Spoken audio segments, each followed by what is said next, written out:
জলের বাইরে এসে মাছেদের লড়াই, ভয়ঙ্কর পাশবিক লড়াই, বা দুর্দান্ত শিকারীর হাত থেকে পালিয়ে বাঁচা। Odds that seem impossible to beat. এসবই হলো পশু জগতের পাগলামির কার্যকলাপ বা রিস্কি বিজনেস। ওদিকে যাও, ওদিকে যাও। প্লাস ভাবতেও পারবেন না কি হতে চলেছে যখন আনলক করব আমাদের shocking fridge frame on animals gone wild.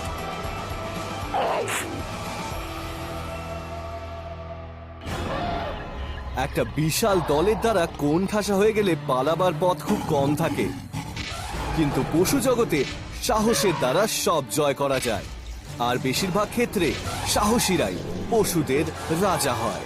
Yeah, that's it. Fight back. South Luangwa national park, Zambia. 60 রকমের বেশি প্রজাতির ম্যামল স্পিসিসের কাছে এটা ঘরবাড়ি, যাদের মধ্যে আছে পৃথিবীর বৃহত্তম পশু আফ্রিকান এলিফ্যান্ট। আফ্রিকান এলিফ্যান্ট 7 টনের মতো ভারী হয়। তাদের বাচ্চারাও বিশাল বড় হয়। এদের বড় হতেও খানিকটা সময় লাগে, তাই এটাই স্বাভাবিক যে আফ্রিকান মা এলিফ্যান্টরা খুবই প্রোটেক্টিভ হয়। এখানে এই বিশাল নদীটির ধারে এই 1 বছরের বাচ্চা শাবকটি মায়ের থেকে অনেক দূরে চলে এসেছে। এবার এ বেশ সমস্যায় রয়েছে। এটা আর হয়তো কখনো দেখতে পাবে না। Again in your life. Young এলিফ্যান্টটি এখন মৃত্যু ফাঁদের দিকে এগোচ্ছে। 14টা ক্ষুধার্ত সিংহ ওকে ছিঁড়ে খেতে চায়। ওরা ওকে ঘিরে ধরে, তারপর ঝাঁপিয়ে পড়ে। No, no, no, no, no, no, no, no, no. একটা সিংহ হাতিটির পিঠে চড়ে যায়, আরেকটি তার পা জড়িয়ে ধরে, আর বাকিরা অপেক্ষা করতে থাকে to move in for the kill at any moment. Yeah, that's right. জলের দিকে নেমে যাও। একটাই মাত্র পালাবার পথ দেখতে পেয়ে শেষে প্রাণপণ দৌড়তে শুরু করে হাতিটি। তারপর চতুর্দিকে জল থেকে সিংহদের উঠে আসতে দেখে হাতিটা হঠাৎ থেমে যায় আর ঘুরে দাঁড়ায়। একটা প্রচন্ড রাক্ষসী সিংহ এবার একদম তার ঘাড়ে উঠে পড়ে তাকে কামড়ানোর চেষ্টা করতে থাকে। সিংহের দাঁত শিকারকে অ্যাটাক করে মেরে ফেলার জন্যই তৈরি। তাদের অ্যাভারেজ প্রে 300 থেকে 900 পাউন্ড ওজনের হয়ে থাকে। এরা শিকারের গলায় কামড় দিয়ে দম বন্ধ করে মেরে ফেলে। এটা যেমন তেমন শিকার নয়। 3খানা সিংহ হাতিটাকে পেঁচিয়ে থাকা সত্ত্বেও হাতিটা সার্ভাইভাল ইনস্টিংক্ট কিন্তু একেবারে ওভারড্রাইভে। সে বাঁচার প্রাণপণ চেষ্টা চালিয়ে যাচ্ছে। Come on, come on, you can do it. আরেকটু এগোলেই হয়ে যাবে। Yeah, that's it. Fight back. জলে নেমে যাওয়ার পর, যেটা কিনা বড় বাঘেদের শিকারের জায়গা নয়, হাতিটা আবার ঘুরে দাঁড়ায়। Yeah, ওকে পিঠ থেকে নামাও। ফাইনালি ওর সব থেকে ভয়ঙ্কর শত্রুকে বাগে পেয়েছে। আর ঠিক দেখো, যখন দেখো, বাঁচার দেখো। রাস্তা অ্যাশিওরড মনে হচ্ছে, তখনই ও অবিশ্বাস্য কাণ্ডটা ঘটালো। দেখো, দেখো, দেখো। সে পাক্কা লাইন ব্যাকারের মতো ঝাঁপিয়ে পড়ল। না, বেরিয়ে আসিস না। No, no, no, no, no, no, no. কিন্তু আবার টেবিল টার্ন করে গেল, আর এক মুহূর্তের জন্য মনে হলো সিংহগুলি সত্যি বোধহয় এবার এই ছোট্ট হাতিটিকে মেরে ফেলবে। না, এটা একদম ভুল কাজ হলো। কিন্তু অ্যামেজিংলি হাতিটির সাহস কিন্তু কাজে এলো। সিংহগুলি কনফিউজড আর ফ্রাস্ট্রেটেড হয়ে গেল। এই বাচ্চাটা বাগে আনার পক্ষে যথেষ্ট ভারী।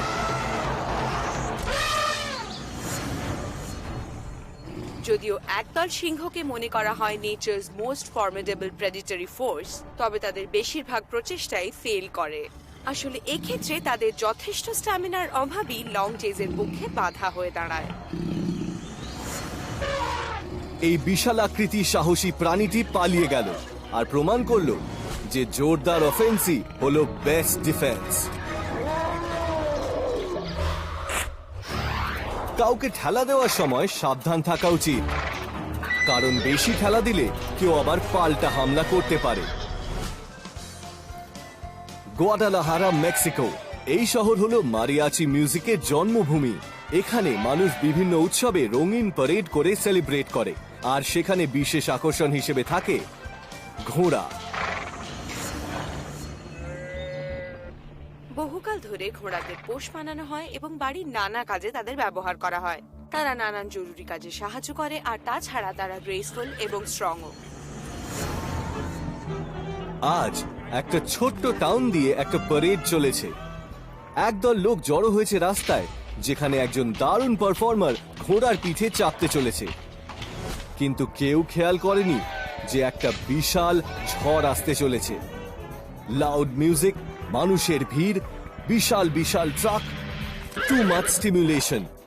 আর এই ঘোড়াটা একেবারে বিরক্ত হয়ে গেছে। ঘোড়ারা খুবই অ্যাজাইল। তারা পাথুরে জমি এবং পাহাড় পর্বতে সহজেই চড়তে পারে, কিন্তু মাটিতে ফ্যান্সি খেলা দেখানোর ব্যাপারে তারা একেবারেই সড়গড় নয়। রাইডারটি সামনে এগিয়ে চলার ব্যাপারে তার বাহনের অনীহা বুঝতে পারছে বটে, তবে এটাও বুঝছে যে the show must go on. সে একটা ছোট্ট চাবুক বের করে ঘোড়ার ঘাড়ে পিঠে মারতে লাগলো, কিন্তু তাতে কাজ হলো না। সামনে চলার বদলে চাবুকের বাড়ি ঘোড়াটিকে অস্থির করে তুলল। নাও ঘোড়াটি চারপাশে শোরগোল আর পিঠে বসা চালকের অত্যাচারে অস্থির হয়ে উঠল। একটা ঘোড়ার জন্য এটা এক্সট্রিমলি স্ট্রেন সিচুয়েশন। একে তো কেওটিক এনভায়রনমেন্ট, তার উপরে slippery surface.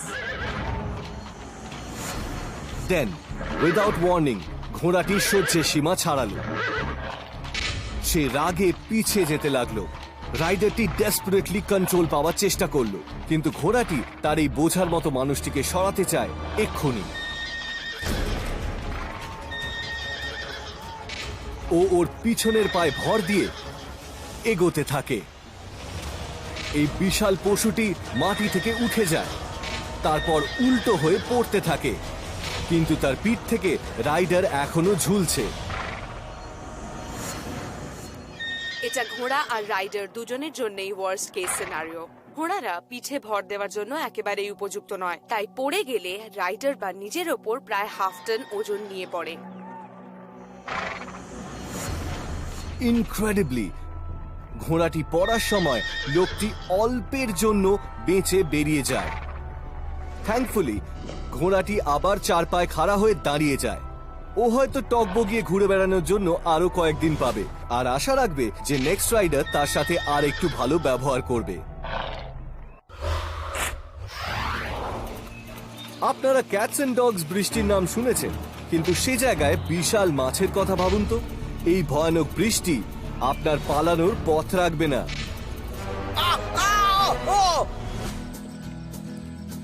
The Wabash river, Indiana.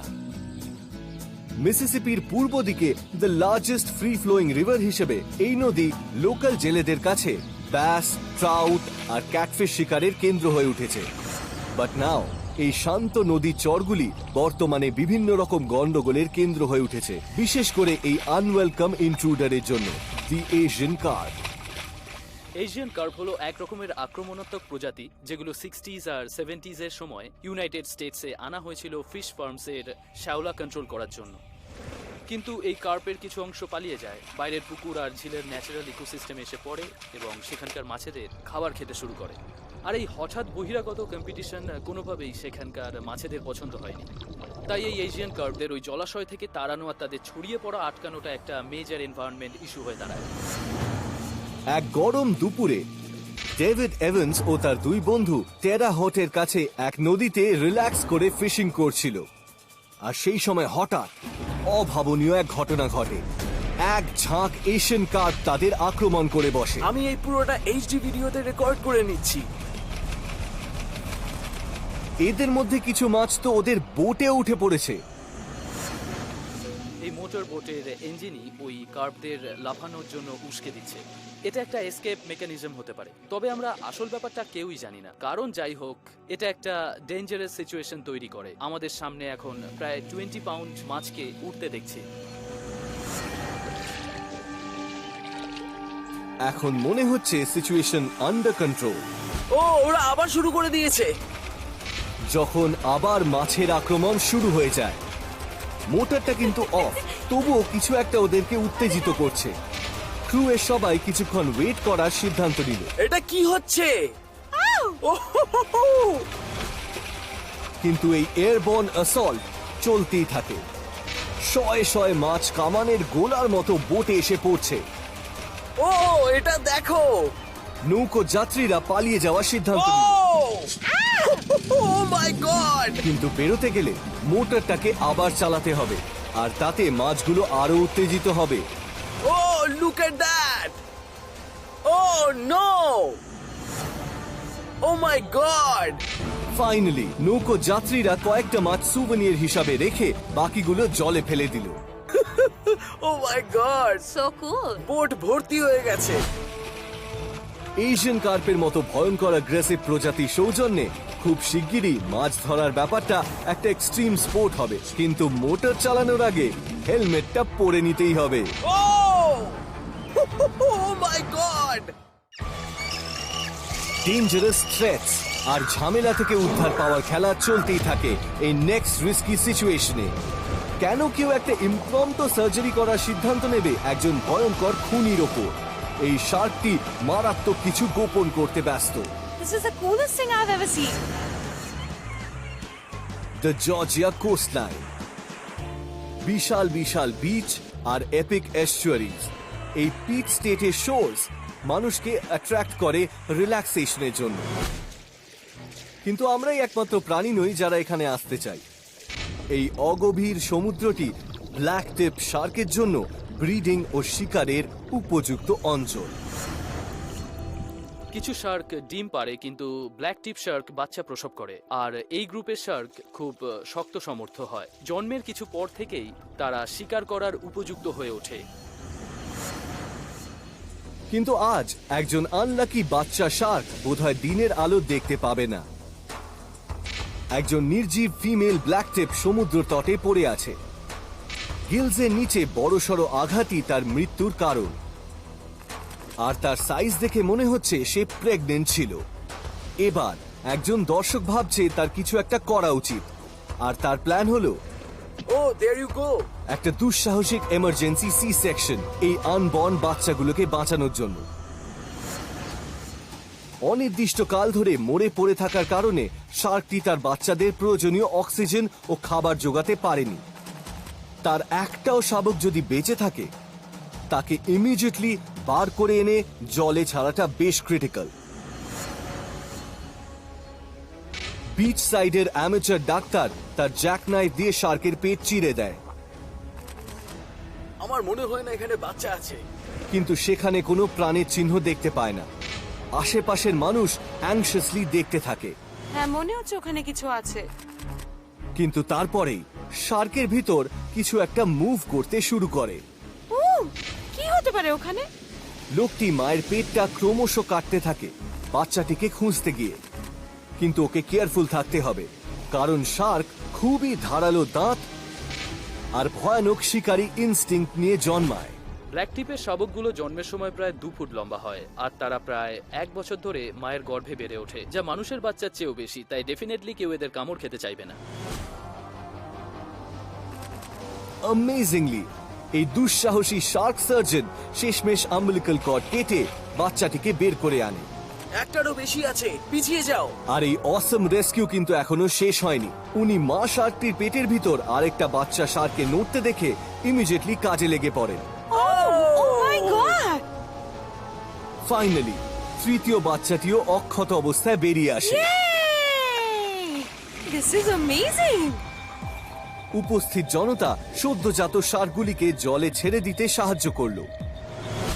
মায়ের ট্র্যাজিক মৃত্যু সত্ত্বেও বাচ্চাগুলি কিন্তু প্রাণ ফিরে পেল আর নিজের নিজের রাস্তায় চলে গেল। আমি এরকম কিছু এর আগে দেখিনি। কখনো কখনো যে তোমাকে শক্ত হতে সাহায্য করে সেটা তোমাকে ভালনারেবলও করতে পারে। এর একটা স্টিলের মতো শিল্ড আছে, কিন্তু সেটাই ওকে আটকে দিয়েছে একটা পাথর আর একটা হার্ড প্লেসের মাঝখানে। টাইপে, তাইওয়ান। এখানেই আছে এশিয়ার বৃহত্তম জু। লক্ষ লক্ষ টুরিস্ট প্রতি বছর এখানে ফ্লেমিঙ্গো, পেঙ্গুইন, প্যান্ডা আর এই আফ্রিকান স্পার্ড টর্টয়েজের ছবি তুলতে আসে। আফ্রিকান স্পার টর্টয়েস হলো পৃথিবীর তৃতীয় বৃহত্তম কচ্ছপ। এরা 200 পাউন্ডেরও হতে পারে। ড্রাই ক্লাইমেটেও এরা 100 বছরেরও বেশি সময় বাঁচতে পারে। এরা টাফ, কিন্তু কনজিউমার সার্ভাইভার্সদের জন্যও সবসময় সবকিছু ঠিকঠাক চলে না। এই ভর দুপুরে একটি কচ্ছপ আনইনটেনশনালি পেছনের দিকে উল্টে গেছে। কোনো দিকে উল্টানোর রাস্তা না পেয়ে কচ্ছপটি শেষমেশ এখন সম্পূর্ণ ডিফেন্সলেস। চওড়া খুলির কচ্ছপদের পক্ষে উল্টে যাওয়াটা কষ্টকর, তাই আবার সোজা হয়ে দাঁড়াতে ওদের কারুর সাহায্য লাগে। কচ্ছপ নিজের পায়ে দাঁড়াতে না পারলে ডিহাইড্রেশনের সমস্যায় রোদে কষ্ট পেতে পারে এবং এরকম একটা অবস্থায় তারা মারাও যেতে পারে। খারাপ খবর হলো আরেকটা কচ্ছপ ঘটনাটা দেখছে, আর এটাই এই অন্য প্রাণীটির পক্ষে বিপজ্জনক হতে পারে। মেটিং সিজনে আফ্রিকান স্পার টর্টয়েস তাদের লম্বা গলা, পয়েন্টি শেলস আর শার্প পিকস অন্য মেলসদেরকে ডমিনেট করতে ব্যবহার করে। তাদের নিচের খোল বা প্লাস্ট্রন তারা ধাক্কা মারার কাজে লাগায়। আঁচড়, কামড়, ধাক্কা মারার ব্যাপারে এরা খুবই নিষ্ঠুর। লোকজন অসহায়ভাবে দাঁড়িয়ে দেখে, কিন্তু হঠাৎ একটা অদ্ভুত জিনিস ঘটে। অ্যাটাক করার বদলে ওই কচ্ছপটি এগিয়ে এসে পড়ে থাকা কচ্ছপটিকে ঠেলে তুলতে থাকে। টর্টয়েসটা ঠেলতেই থাকে। এটা কি তার অসহায় সঙ্গীকে বাঁচানোর চেষ্টা? দেখো, কচ্ছপটিকে আটকানোর কোনো উপায় নেই। যখন মনে হয় এবার সবকিছু শেষ, ঠিক তখনই টর্টয়েসটি মুক্তি পায়। কচ্ছপটি অন্য কচ্ছপটিকে তুলে উল্টে নিজের পায়ে দাঁড়াতে সাহায্য করে।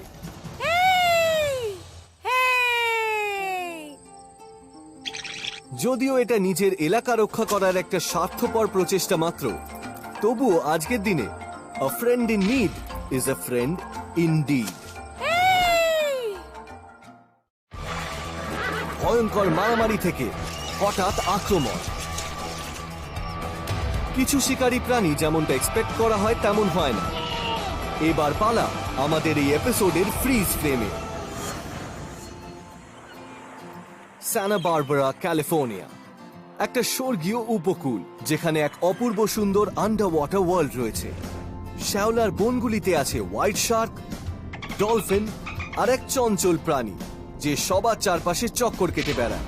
তার নাম California sea lion. Sea lion কিন্তু খুবই দলবদ্ধ প্রাণী।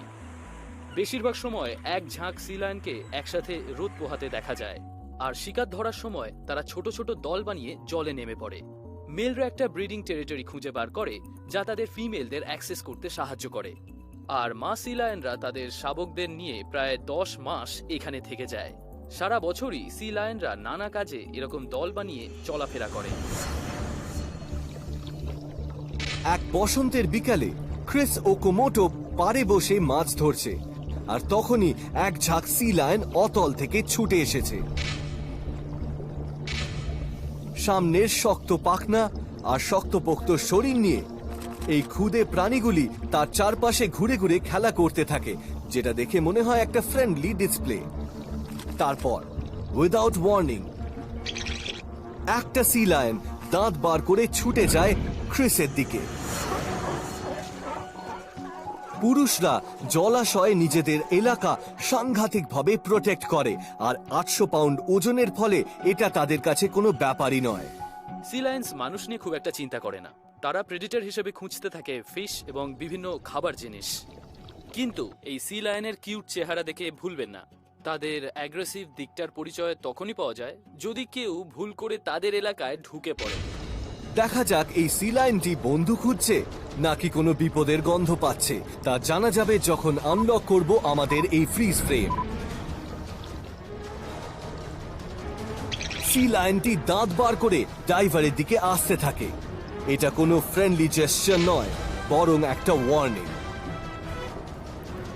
নিজের স্পিয়ার গানের বাঁট দিয়ে ক্রিস সময় মতো এই প্রাণীর ধারালো দাঁতগুলো ঠিকভাবে ব্লক করতে সফল হয়।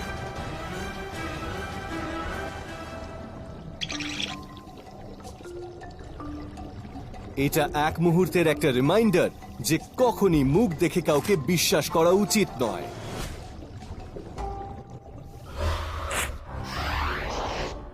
সমস্যায় পড়া কোনো প্রাণীকে সাহায্যের হাত বাড়িয়ে দেওয়ার ঘটনা অযাচিত বিপদ Hey, how are you doing? এবং সারপ্রাইজ ডেকে আনতে পারে। Guys, আমি জানি এটা কোনো মজার ব্যাপার নয়। You gotta be kidding. Plattsburg, মিজোরি।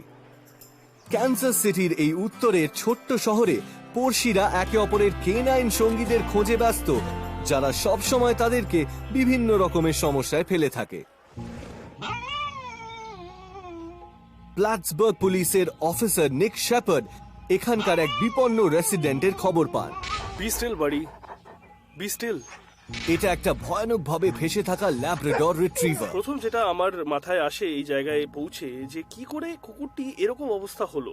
আমি ভাবতেও পারিনি কুকুরটি একটা 4 ফুটের পাঁচিল থেকে এভাবে ঝুলে থাকবে। আমি পুরোপুরি স্টান্ড ছিলাম দেখে যে কুকুরটা এই কি প্যাচে পড়লো। Hold on. Hey, be still man, be still. Okay আবার 4 পায়ে যতক্ষণ না ফেরত আনা যাচ্ছে, বলা খুব কঠিন যে ও কতটা হার্ট হয়েছে। জালের ফাঁকে পা আটকে এই মেটালটা নির্মম ভাবে কুকুরটির পায়ে ঢুকে গেছে। আমায় ওকে বের করতেই হবে। তুমি নিশ্চয়ই লাফিয়ে পড়ে আমার উপর অ্যাটাক করবে না? একজোড়া ওয়্যার কাটার দিয়ে অফিসার শেফার্ড তার রেস্কিউ মিশন শুরু করেন। ওহ কাম অন।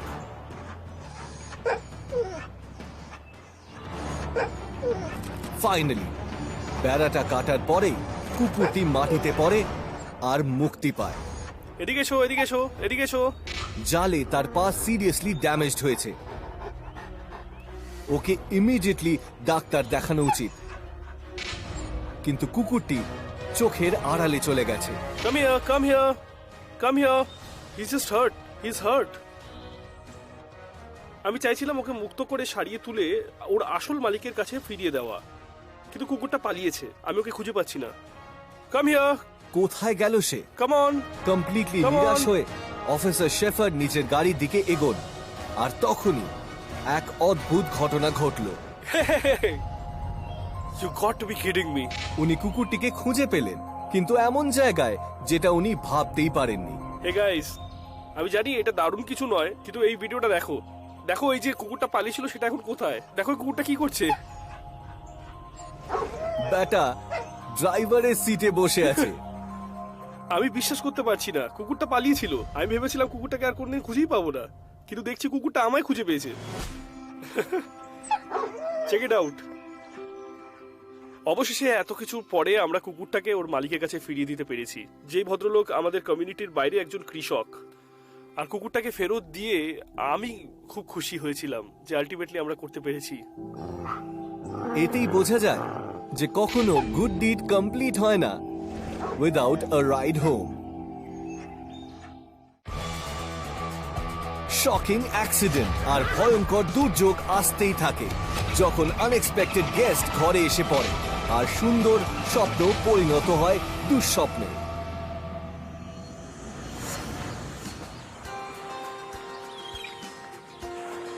হোমোসাসা, ফ্লোরিডা।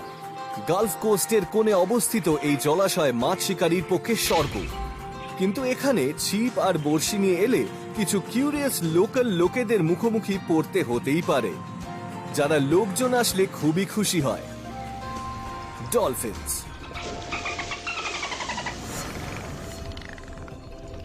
ডলফিনরা খুবই সোশ্যাল অ্যানিমাল, তাই একটা ডলফিন দেখতে পেলে বোঝা যেতে পারে যে পেছনে তাদের ঝাঁক আসছে। ওরা একসঙ্গে শিকার করে, খেলা করে আর ট্রাভেল করে, সবই একসঙ্গে করে। কিন্তু আমরা ডলফিনের ঢেউয়ের সাথে গা ভাসানো যে ছবি দেখি তা শুধুই খেলা। বিলি আর কেটসি ওয়াইস একটা ভাড়াটে ফিশিং বোট আর ক্যাপ্টেন রিক স্প্র্যাটকে নিয়ে মাছ ধরতে যাচ্ছিল, যখন কিছু নতুন সঙ্গীকে সাথে সাথে চলতে দেখলো। আমরা লিটারালি ওদের টাচ করতে পারি। বোধহয় 8 জন নৌকোর পেছন দিকে জল থেকে উঠে এসে ব্যারেল রোল করতে লেগেছে, আর বোটের সঙ্গে পাল্লাও দিচ্ছে। আমরা প্রায় ঘন্টায় 20 মাইল বেগে চলেছি। ডলফিনরা সার্ফারদের মতো করে প্রেসার ওয়েভ তৈরি করতে পারে। এরা ঘন্টায় 10 থেকে 20 মাইল বেগে সাঁতরাতে পারে। আর পারপসিং মানে জল থেকে লাফিয়ে উঠে বাতাসে উড়ে যাওয়ার মাধ্যমে আরো গতি বাড়াতে পারে, কারণ জলের ড্র্যাগের তুলনায় এয়ারের ড্র্যাগ অনেক কম হয়। ডলফিনরা ছুটন্ত বোটের চেয়ে জোরে এগিয়ে একদম বোটের কাছে চলে আসে। তখনই অদ্ভুত ঘটনা ঘটে। ও ও ও আউ! ও মাই গড! একটা উড়ন্ত ডলফিন লাফ দিয়ে একেবারে বোটে এসে পড়ে ও মাই গড! আর কিটসিকে লেফট সাইডে আঘাত করে। কি হচ্ছে বুঝে ওঠার আগেই ওটা এসে পড়লো। বোটের মাঝখানে চেয়ার, তারপর অন্যান্য সব জিনিসপত্র একেবারে লন্ডভন্ড হয়ে গেল। ডলফিন খুব উঁচুতে লাফাতে পারে, নিজের লেন্থের প্রায় 3 গুণ। এটা অনেকের পক্ষেই বিপজ্জনক ব্যাপার, আর ডলফিনের পক্ষে তো আরোই খারাপ। ভালো খবর যে বোটে থাকা কারোর কোনো আঘাত লাগেনি, কারণ আমরা এক এমন ভীতু প্রাণীর কথা আলোচনা করছি যে বোটে এসে পড়েছে আর যার ওজন প্রায় কয়েকশো পাউন্ড। ও ও ও আ! একটা শক্তিশালী ভীতু ও কোয়ার্টার টন ওজনের প্রাণী কিটসির পায়ের কাছে এসে পড়ায় সে মহা বিপদে পড়েছে। ডলফিনটা লাফালাফি শুরু করলে ওর সিরিয়াস ইনজুরি ঘটে যেতে পারে। ডলফিন মানুষের প্রতি অ্যাগ্রেসিভ হয় না বটে, কিন্তু ভুললে চলবে না যে ডলফিনটা জল থেকে উঠে এসেছে আর ও এসে পড়েছে একেবারে বোটের ডেকে। আসলে ওর সমুদ্রের জলে থাকা উচিত ছিল, তাই ও একটু ভয় পেয়ে গেছে। অনেক সাবধানে ডলফিনটাকে আবার জলে ফিরিয়ে দিতে হবে, আর এমন ভাবে যাতে ডলফিন আর মানুষ কারোরই আঘাত না লাগে। ও মাই গড! কিটসি একটা পালাবার পথ খোঁজে। Help me! Alright, get up to the bow, get up to the bow. সে কোনো রকমে পা বার করে নৌকোর তারে উঠে আসে বিপদ এড়ানোর জন্য। আরে ওকে, আমরা জানি না এটার ব্যাপারে এখন কি করা যায়। ব্যাম ব্যাম ব্যাম ব্যাম ব্যাম ব্যাম, আমাদের হেল্প চাই। এই যে এখানে এটা কি হলো? রক্তের একটা ছোট্ট দাগ ডলফিনটি আঘাত পেয়েছে বলে বুঝিয়ে দেয়। ক্রুয়ের সবাই প্রাণীটির সেফটি নিয়ে ব্যস্ত। ইট উইল বি অলরাইট, আমি হেল্প আনতে যাচ্ছি। আর 1 ঘন্টার মধ্যে ক্যাপ্টেন আর তার সঙ্গের বোটম্যান ভীত ডলফিনকে সময় মতো জলে ছেড়ে দেয়। Just in time for a dolphin family reunion. ঘটনাটা প্রকাশ হওয়ার পর অনেকেই নানা রকম গল্প শুনিয়েছেন বটে, কিন্তু মাত্র একজনই এমনটা আগেও দেখার কথা বলেছেন। আর নিঃসন্দেহে এটা বেশ ইউনিক এক্সপেরিয়েন্স। ব্যাম ব্যাম ব্যাম ব্যাম ব্যাম ব্যাম। যখন আপনার ওজন 1/2 টন, তখন খিদে বেশ ভালোই পায়। আর এই সময় যদি খাওয়ার মতো কিছু সামনে এসে পড়ে, তখন এড়িয়ে যাওয়া বেশ মুশকিল। বুডাপেস্ট, হাঙ্গেরি। এই ঐতিহাসিক ইউরোপিয়ান শহরের কেন্দ্রে অবস্থিত বুডাপেস্ট জু হল পৃথিবীর অন্যতম পুরনো জু। পৃথিবীর কয়েক হাজার রকম প্রাণীর মধ্যে ব্রাউন বেয়ারের মতো শক্তিশালী কেউই হয় না।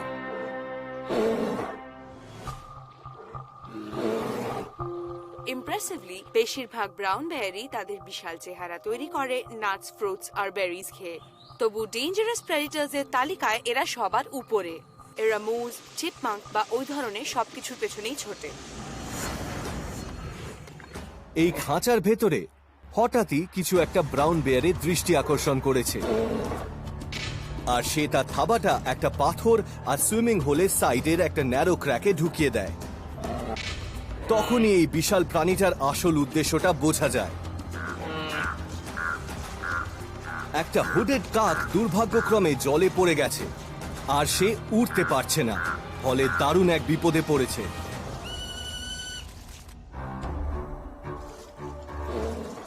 পাখিটা ফিউরিয়াসলি ডানা ঝাপটাচ্ছে, আর যতই সে কোণের দিকে এগোচ্ছে তার বিপদ কিন্তু আরো বেড়ে চলেছে। কাকেরা ফেমাসলি ক্লেভার ক্রিচার্স। এরা ধাঁধার সমাধান করতে পারে, যন্ত্রপাতিও ব্যবহার করতে পারে। কিন্তু যদি সাঁতারের কথা বলি, এ ব্যাপারে তারা একটু পিছিয়ে। এই কাকটা এখন ভালো রকম বিপদে পড়েছে। আর ঠিক তখনই কাকের পরিস্থিতি ব্যাড টু ওয়ার্স হয়ে গেল। সেই সময় বেয়ারটি ঘাড় ঘুরিয়ে জলে বিপন্ন কাকটিকে দেখতে পেয়ে এগিয়ে যায়। প্রথমে সে একটা বিশাল থাবা দিয়ে আঘাত করে, আর তারপর দেখে মনে হয় সে কাকটিকে মারতে এগিয়ে যায়। এটা একটা আনফেয়ার ফাইট। যদিও কাকটা এখনো পুরোপুরি ভিজে ক্লান্ত হয়ে পড়েনি, কিন্তু পাখিটা ছোট আর ওর হাড়গুলো হলো, তাই ও ভাল্লুকটাকে কোনো টক্করই দিতে পারবে না। কাকটাকে গুঁড়ো করে ফেলতে ভাল্লুকটার মাত্র 2 মিনিট লাগবে। কিন্তু পাখিটি যখন একদম কোণঠাসা হয়ে গেছে তখনই বেয়ারটা একটা অদ্ভুত ঘটনা ঘটায়। কাকটাকে খেয়ে ফেলার বদলে সে তার খাদ্য আপেল আর গাজর খেতে ফিরে যায়। ভয়ঙ্কর কয়েক মুহূর্ত কাটানোর পর কাকটি তার ভয় ঝেড়ে উঠে দাঁড়ায় আর স্বাভাবিক হওয়ার চেষ্টা করে, আর ভাবতে থাকে কি এমন ঘটনা ঘটে গেল যার ফলে সে এই যাত্রায় বেঁচে ফিরে গেল। Daring rescues R risky getaways reach new heights of danger. যখন ওড়ার স্বপ্ন ভয়াবহ মোড় নেয়, এই টার্কিটি ডেফিনেটলি কোনো ওস্তাদ কেউ নয়। Oh my god! Brandeis university, Massachusetts. বস্টনের পশ্চিমে 200 একর গাছে ভরা ক্যাম্পাসটিতে 5000 স্টুডেন্টসের সাথে সাথে থাকে কিছু not so friendly wild turkeys. Particularly এই ক্যাম্পাসে ওয়াইল্ড টার্কিরা কয়েক বছর ধরে আসা যাওয়া করছে, আর এখন তারা ক্যাম্পাস লাইফে অভ্যস্ত। টার্কিদের সাধারণত আমরা অ্যাগ্রেসিভ বলে ভাবি না, তাই এদের নিজেদের মতো থাকতে দেওয়াই সবচেয়ে ভালো, কারণ এদেরকে যদি জায়গা না দেওয়া হয় তাহলে হয়তো এরা অ্যাগ্রেসিভ হয়ে উঠতে পারে। কিন্তু আজ কিছু স্টুডেন্টস এই ওয়াইল্ড টার্কির খপ্পরে এমন পড়তে চলেছে যা বিশ্বাস করা খুবই শক্ত ব্যাপার। আরে এই টার্কিগুলো উড়ছে কেন? ওয়াইল্ড টার্কি মাটি থেকে খাবার কুড়িয়ে খায়, বেশিরভাগই নাটস, ফ্রুটস আর কীটপতঙ্গ। ফলে এটা প্রচলিত মিথ যে তারা উড়তে পারে না। কিন্তু আসল কথা হলো, বাড়িতে পোষা ভারী টার্কিদের থেকে ওয়াইল্ড টার্কি বরং উড়েই জীবনযাপন করে। রাতে ওয়াইল্ড টার্কিদের বিশ্রামের জন্য সেফ জায়গা দরকার হয়। এর ফলে তারা মাটিতে চড়ে বেড়ানো কায়োট বা ববক্যাটের হাত থেকে রেহাই পায়। তাই দিনের আলো শেষ হওয়ার আগেই এই টার্কিগুলোকে গাছে উঠে পড়তে হয় নিজেদের প্রাণ বাঁচাতে। Get all that! এক এক করে এই উড়ন্ত দৈত্যরা 4 তলা জায়গা দখল করে নেয়। Oh my god! একজন ছাড়া। এই 20 পাউন্ডের পথভ্রষ্ট টার্কিটি সোজা কাঁচের জানলার দিকে ছুটে যায়। Oh my god! Oh no! Oh no! টার্কিটাকে হেল্প করতেই হবে। No way! এটা একটা ভয়ঙ্কর আঘাত, ফেটালও হতে পারে। পাখিটা নড়ছে না। কাঁচ, জানালা এসব প্রাকৃতিক পরিবেশের অংশ নয়, তাই ওই কাঁচের জানালায় আকাশের ছায়া দেখে খোলা আকাশ ভেবে টার্কিটা সেদিকে দৌড়ে গেছে আর জোরে ধাক্কা খেয়ে একেবারে ছিটকে পড়েছে। এ ধরনের অ্যাক্সিডেন্টের ফলে কখনো তারা মারাও যায়। Oh no! ওটাকে হেল্প করতেই হবে। আমি জানি না এটা কিভাবে করে ওঠা সম্ভব হতে পারে। তুমি ঠিক আছো? ইনক্রেডিবলি কিছু মুহূর্ত পর উইন্ডো ক্র্যাশিং টার্কিটি নড়াচড়া করতে লাগলো। শেষমেশ এই বিভৎস ক্র্যাশ থেকে সে বেঁচে ফিরল। Oh my god! আহত কিন্তু প্রাণে বেঁচে। ও নিজের ভুল ভালোই বুঝতে পারল আর কিছুদিন উড়ে বেড়ানোর সুযোগ পেল। কথায় আছে, keep your friends close and your enemies closer. কিন্তু কেউ কেউ এই কথাটা বেশি সিরিয়াসলি নিয়ে নেয়, আর সেটা বেশ ক্ষতিকর ব্যাপার। ওই যে যাচ্ছে। পৃথিবীর সমস্ত রাস্তায় একটা লং রানিং রাইভালরি চলতেই থাকে কুকুর আর বিড়ালের মধ্যে। কুকুর আর বিড়াল দুজনেরই লড়াই করার নিজস্ব এজেন্ডা থাকে। বিড়াল এমনিতে শান্তশিষ্ট প্রাণী। তারা মানুষের আশপাশে ঘোরা শুরু করেছিল খাবার পাওয়ার আশায়, আর যেখানে মানুষ থাকতো তার আশপাশে ইঁদুর থাকতো, আর বেড়াল সেই ইঁদুর মেরে খেত। আর এভাবেই বেড়াল মানুষের আশপাশে থাকতে শুরু করলো, আর মানুষের পোষা বন্ধু হয়ে উঠল। এরকমটাই চলে আসছে।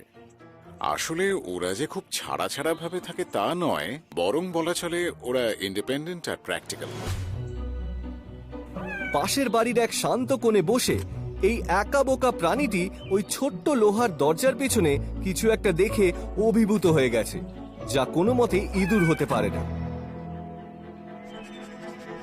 এটা একটা পুডল যেটা আটকে পড়ে পালানোর চেষ্টা করছে। আরে ও তো কুকুরটাকে ধরে টানছে। কম্পিটিটরকে আটকা পড়তে দেখে বিড়ালটা নিশ্চয়ই দারুণ খুশি হয়েছে, কিন্তু প্রচলিত ধারণা ভাঙতে চলেছে এই বিড়ালটি একটা অদ্ভুত কাজ করে। ফাঁদে পড়া কুকুরটিকে দেখে পালানোর বদলে ও তাকে হেল্প করার সিদ্ধান্ত নিল। এটা একটা টাইট স্কুইজ, আর কুকুরের মাথা সাইজ দেখে বোঝা যায় এভাবে ওকে টেনে বার করাটা চাপের। তবে বিড়ালটি হাল ছাড়তে রাজি নয়। কুকুরটাকে দরজার তলা দিয়ে বার করে আনার জন্য সে সব রকম চেষ্টা করতে লাগলো, বাট ইটস নট ওয়ার্কিং। তবে সব আশা শেষের পথে বিড়ালটি মোক্ষম চাল দিল। ওই যে যাচ্ছে। ও কুকুরটার সাথে গর্তে ঢোকার সিদ্ধান্ত নিল। এটা বিরাট সাহসী পদক্ষেপ, ওর প্রাণ নিয়ে টানাটানি হতে পারে। গর্তের ভেতরে কি হতে পারে কেউ জানে না। বেড়ালটা আঁচড়াতে কামড়াতে পারে বটে, তবে কুকুরটা কিন্তু বেড়ালটার প্রায় 4 গুণ বড়। এরপর যেটা হয় সেটা বিড়ালের ব্যাপারে অনেকের মত পাল্টে দিতে পারে।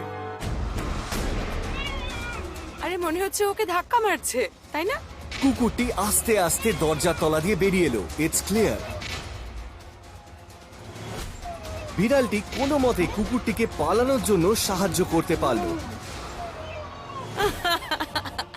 আর কুকুরটি ধীরে ধীরে শেষ পর্যন্ত যখন বেরিয়ে এলো তখন সে কোনো দিকে না তাকিয়ে নিজের বন্ধুকে নিয়ে সোজা পালিয়ে গেল। ও মা, কি মজার না বিড়ালটা।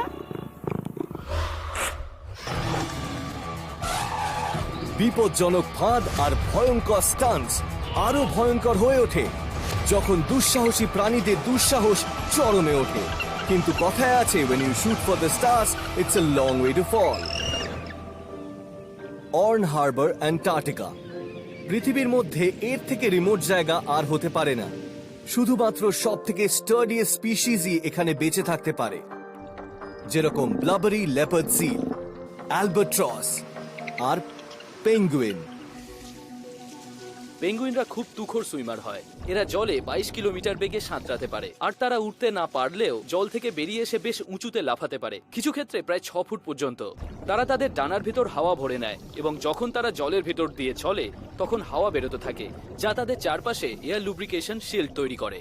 এর ফলে ওরা আরো জোরে যেতে পারে।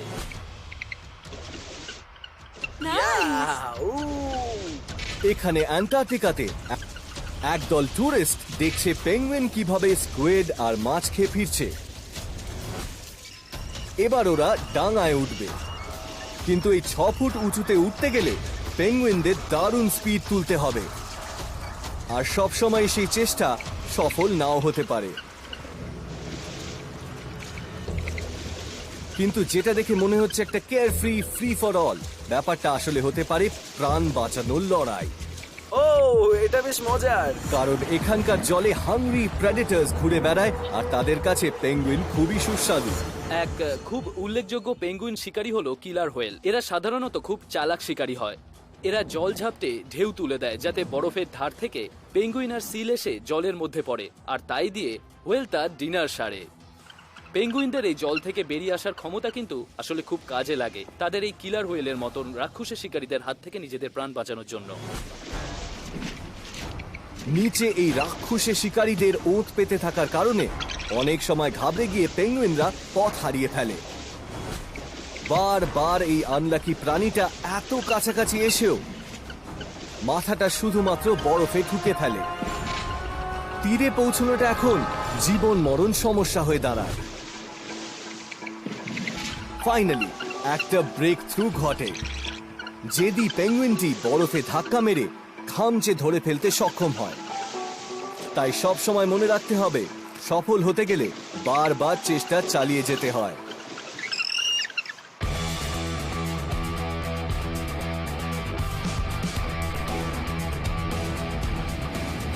Aggravated assaults, dangerous reactions, or hazardous accidents on animals gone wild.